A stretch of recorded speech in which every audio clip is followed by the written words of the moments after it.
AI tools மனிதனின் வேலையை எளிதாக்குகிறது. செயற்கை நுண்ணறிவின் சிந்தை விரிந்தது என் கம்ப்யூட்டர் துறையால். மனிதனின் ஆற்றலை மென்மேலும் உயர்த்தி நெட்வொர்க்கின் வலையில் இணைந்தே நாமும் உலகை காண்கிறோம் உள்ளங்கையில். ஏஐ டூல்ஸ் எம் கம்ப்யூட்டர் துறை காட்டும் புது வழிகள். எண்ணித் துணிந்தால் எதுவும் சாத்தியமே. ஏஐ தொழில்நுட்பம் நம் கையில். Hello everyone, I am Javed. I am Sriram. We are pursuing computer engineering from Don Bosco Polytechnic College. இன்னைக்கு நம்ம என்ன பார்க்க போறோம்னா ஏஐ டூலை பத்தி பார்க்க போறோம். வாங்க வீடியோக்குள்ள போகலாம். இந்த ZeroGPT எதுக்கு யூஸ் ஆகுதுன்னா, நம்ம ஒரு ரெடி பண்ணி வச்சிருக்க ஒரு டாக்குமெண்ட்டோ இல்ல கண்டென்ட்டோ அது ஏஐயால ரெடி பண்ண கண்டென்ட்டா இல்ல ஹியூமரைஸ்னால ஒரு மனுஷன் ரெடி பண்ண கண்டென்ட்டான்னு செக் பண்றதுக்கு யூஸ் பண்றாங்க. இதுல நம்ம ஒரு ஃபைலாவும் அப்லோட் பண்ணிக்கலாம், இல்ல ஒரு கண்டென்ட்டை காப்பி பேஸ்டும் பண்ணிக்கலாம். நான் ChatGPTல இருந்து எடுத்த கண்டென்ட்டை ZeroGPTல பேஸ்ட் பண்ணியிருக்கேன். அதில் பேஸ்ட் பண்ணி டிடெக்ட் டெக்ஸ்ட்னு கொடுத்தோன்னே இதில் எவ்வளோ ஏஐ ஜென்ரேட் பண்ண டெக்ஸ்ட், ஹியூமன் ஜென்ரேட் பண்ண டெக்ஸ்ட்னு காட்டும். இது நான் ஃபுல்லாக ஏஐயால் எடுத்ததுனால ஃபுல்லாக 100% ஏஐ ஜென்ரேட் பண்ண டெக்ஸ்ட்னு காட்டுது. ஸோ நாம் இன்னைக்கு பார்க்க போகிற ஏஐ என்னன்னா பிங் ஏஐ. நம்ம கூகுள் யூஸ் பண்ணியிருப்போம், ஆனால் பிங் ஏஐ யூஸ் பண்ணியிருப்போமா?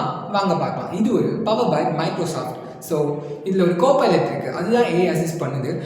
GPT-4 தான் இதை ரன் பண்ணுறதுக்கு யூஸ் பண்ணுறாங்க. ஃபார் எக்ஸாம்பிள், இப்போ நம்மளுக்கு ஒரு கான்டென்ட் தேவை, ஒரு ஃபைல் தேவை, ஒரு டெக்ஸ்ட்டு, ஒரு ஆடியோ இல்லைன்னா ஒரு இமேஜ்லாம் தேவை அப்படின்னா இட் வில் ஹெல்ப். நம்ம இதில் க்ரியேட் பண்ணிக்கலாம். இதில் என்ன அப்படின்னா, இந்த ஆடியோக்குள்ள கோடிங்ஸ் எல்லாம் இது ரொம்ப ஈஸியாகவும், அதுக்கான லிரிக்ஸ் அண்ட் அதோட கோட்ஸ், நம்மளுக்கு ஒரு ட்ராவல் பட்ஜெட் வேணும்னாலும் அது இன்ஸ்டண்ட்டாகவும் இது க்ரியேட் பண்ணி கொடுத்துரும். இங்கே சாதாரணமாகவே எல்லா ப்ரௌசர்ஸ்லையும் நம்ம யூஸ் பண்ணிக்க முடியும். ஃபார் அன் எக்ஸாம்பிள், இப்போ நான் கூகுளில் பிங் ஏஐ ஓப்பன் பண்ணியிருக்கேன். ஸோ பிங் ஏஐ அப்படின்னு சொல்லி போட்டோன்னா மைக்ரோசாஃப்ட் காப்பிலெட் அப்படிங்கிறோம். காப்பிலெட் இஸ் நத்திங் பட் இதுதான் ஏஐ அசிஸ்ட் பண்ணுது. அதாவது நம்ம கொடுக்குற கான்டென்ட் ரன் ஆகி நம்மளுக்கு ஆன்சர் கிடைக்கிறதுக்கு இந்த ஏஐ தான் நம்மளுக்கு அசிஸ்ட் பண்ணுது. இப்போது எனக்கு அமெரிக்கா போகணும், அதுக்கு பட்ஜெட் கொடு, ஐஎன்ஆர் லிஸ்ட்டில் கொடு, அதுவும் இது ஒரு வீக் ட்ரிப் அப்படின்னு சொல்லிட்டு நான் போட்டிருக்கேன்.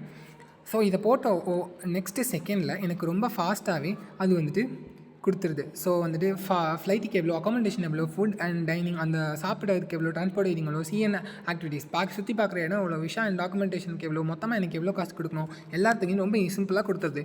இப்போ இதில் லாங்குவேஜ் ப்ராப்ளம் கூட இல்லை. எனக்கு தமிழ் தான் தெரியும். ஸோ நான் சொல்கிறேன், தமிழில் எனக்கு கொடு அப்படின்னு சொல்லி கேட்குறேன். கிவ் மீ தமிழ் அப்படின்னு சொல்லி கொடுத்தா தமிழை உடனே கொடுத்துரும் நமக்கு. ஸோ வந்துருச்சு. இப்போ எனக்கு இல்லைப்பா, எனக்கு இங்கிலீஷும் தெரியாது, தமிழும் தெரியாது, வாட்ஸ்அப் சாட்டிங் லாங்குவேஜ் தான் தெரியும் சொன்னால் தங்கிலீஷ் அப்படின்னு சொல்லி போட்டாலே போதும். ஸோ ரிசல்ட்ஸ் நம்மளுக்கு தங்கிலீஷ்லேயும் கிடச்சிரும். இது யூஸ் பண்ணுறது ரொம்ப ஈஸி அண்ட் இது ஒரு ஃப்ரீ அண்ட் ஓப்பன். நம்ம மொபைல், நம்மளோட பிசி, நம்மளோட அதர் லைக் டேப்லெட் எல்லாத்துலேயுமே நம்ம இதை யூஸ் பண்ண முடியும். இதே மாதிரி யூஸ்ஃபுல்லான வீடியோ தெரிஞ்சுக்க டிபி பாலிடெக் DKM சப்ஸ்கிரைப் பண்ணி வச்சுக்கோங்க. Thank you.